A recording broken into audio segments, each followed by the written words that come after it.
Hello to you both. Thank you so much for chatting with me. I really appreciate it. Uh, Night Raiders is phenomenal. I genuinely mean that. It was one of my favorite films of the festival this year, and I really appreciate the chance to talk to you both about it. Thanks so much. Thank you. Well, Danis, I was wondering, let's start with you. Where did the idea for the project come from? It's such a unique story. Yeah, I think in all of my work, I talk in some way about the impact of colonization on Indigenous people, and this was no exception. I wanted to talk about the way that colonial policies that came about in the founding of Canada affected all aspects of Indigenous life. And of course, one of the biggest systems that was in place for 7 generations of Indigenous families was the residential school system. So I wanted to talk about that impact on families and then do it in this kind of like genre container. Yeah, this genre container is what really sets it apart. I mean, it's this you're the conversation is incredible, but the structure of it is so unique. I was wondering, what is it about that marriage between Indigenous stories and science fiction that really appealed to you in creating the narrative? Well, I think genre tropes lend themselves easily to Indigenous experience. And I think there's a lot of genre fans in our communities. Like our communities have pretty much claimed Baby Yoda as Indigenous. Um, And if you look at the allegory, like the Matrix, when I watched that movie, was like, to me, I thought of the Matrix as colonization, or Star Wars. Indigenous people could easily think of themselves as the rebels against the intergalactic empire. So like a lot of the genre tropes of the underdogs fighting against these oppressive forces of the state is so easily allegories for Indigenous experience. Yeah, that's it's incredible. It's incredible. And um Elle-Maija, I was wondering about your connection with Niska because she's such a wonderful character. And I was wondering if you could talk about why you connected so much with her and the transformation that she makes throughout the film. Sure. Well, Niska represents so many Indigenous women and Indigenous people that I know, who are who've struggled so much, who have lived through so much adversity and are still able to carry this beautiful strength and capacity for love. And I was very much drawn to her because of her love for her daughter and who she is as a mother. I know so many single mothers who do incredible things every day, with so few resources, and she's sort of this reluctant hero. She's someone who doesn't necessarily believe that she has the capacity um, to overcome everything that's in her path, and she finds the power to do so through love. And I think that that's just such an incredible story. And yeah, I connected with her in so many ways and felt very, in some ways, overwhelmed by the responsibility of doing justice to her story, because again, she represents so many people that I know, and I wanted to do justice to their lived experience. And the single mothers in our communities are basically superheroes because of the things that they do every day. And I think that this story is such a beautiful tribute to the strength of our communities and the beauty of family and love and motherhood. And there's something so beautiful about creating this legacy of love through family and motherhood within the genre world. Yeah. Oh, absolutely. Absolutely. I'm glad that you brought up youth, and to you both, youth are it's such an interesting dynamic within this film because it's almost like the film has two perspectives. Has a perspective of the importance and the focus of youth from the adult's perspective, and then you also have it from the youth's perspective in the facility, seeing these things. I was wondering why you felt that to why Danis, why you wanted to tell it with that sort of narrative split, and to you both, sort of why youth are so important in this story.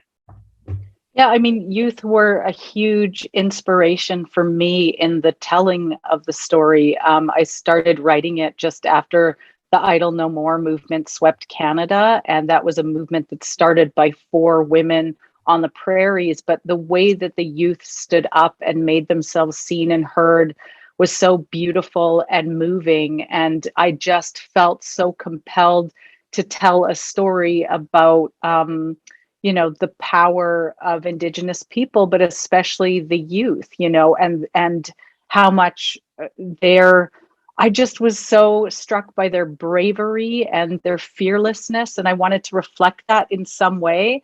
But also, youth in Indigenous communities carry enormous burdens, and they're under so much pressure. And they're a part of something collective that they did not create, and yet they inherit that burden.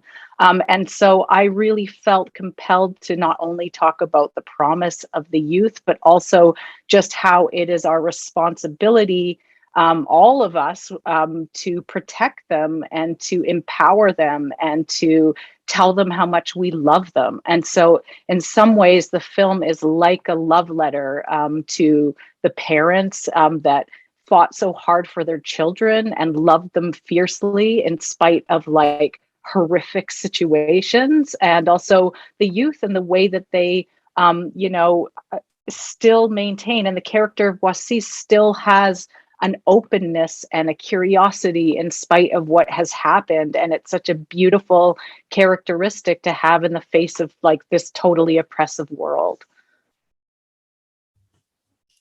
Yeah, it really adds to the film, that sort of focus on the future. It takes place in the future, and there's an emphasis on the future. Mm-hmm. I was wondering, to you both, I would love to hear your thoughts on the idea of erasure. I know this is such a key theme within this film. It's essential. We see it in the schools and the terrors. Terror may be the right word. Actually, I feel like I said it incorrectly, but I think that's the right word here. The terror of losing culture. I was wondering, what do you think it means to own and celebrate culture, and is it really genuinely possible in a world of systemic oppression?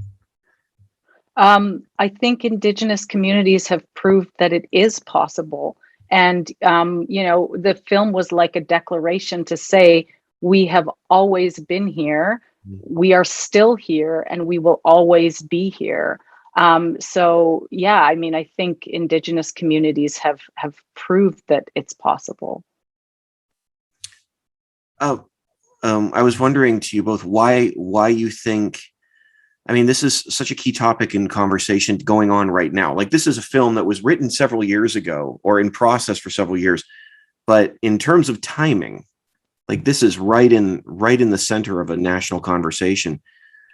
But I feel like this is a conversation we should have been having for many, many years. Why do you think we're only talking about this at this level now? Why has it taken so long? I think it goes back to the question you just asked, which is exactly about erasure. This was a project of genocide. Residential schools were in place for 7 generations of Indigenous families. It has had a profound impact on all aspects of Indigenous life. But part of it is that it is a project that is meant to erase Indigenous people on our own land. But that hasn't happened. And so, yeah, it's been a very difficult summer to bring this all up again, but it's also something that communities have always known. We have known this, so it's really that the rest of Canada is catching up to the truth, and that acknowledgement of the truth is so important. It is the first step in healing, is just to simply say, we know that this happened, when this history and experience that is present right now. It's not just about the past when we say we know this happened. And I think we are very much still in the truth process of truth and reconciliation. And I think people in the media, especially, just like, leapt onto the word reconciliation when, we had only just begun the process of grappling with the truth. Well, it's a remarkable project that's incredibly profound. I mean that. So my question to you both is, what do you think hope looks like moving forward in this world and in our own? Do you want to take that one, Maya? Oh man, I think hope looks like love. It looks like community. It sounds like language. Hope is in our youth. Hope is in the connection that we have to elders. Hope is in our stories. Hope is in everything that we are as Indigenous peoples. And so, yeah, I think that we have to have hope. And we've been through so much, and hope and love is what's gotten us through all of that. And so we have to have hope, and we have to have love, and we have to celebrate who we are. I agree. I think, hope is a powerful thing, but we cannot give hope unless we're willing to take action. To me, hope is interconnected to action. And we give hope to the youth that inspire us when they see us taking action. And for so long, Indigenous communities have known what happened. And they, the Indigenous or the residential school system got shut down because of Indigenous resistance. But I think we're in a moment now where it's really important that we say loudly and publicly that we need more than just Indigenous communities to get on board with taking action for Indigenous justice if we are actually to have a better future. So if we're willing to look at this truth and then just say, we want to do something different, to me, that's what gives hope.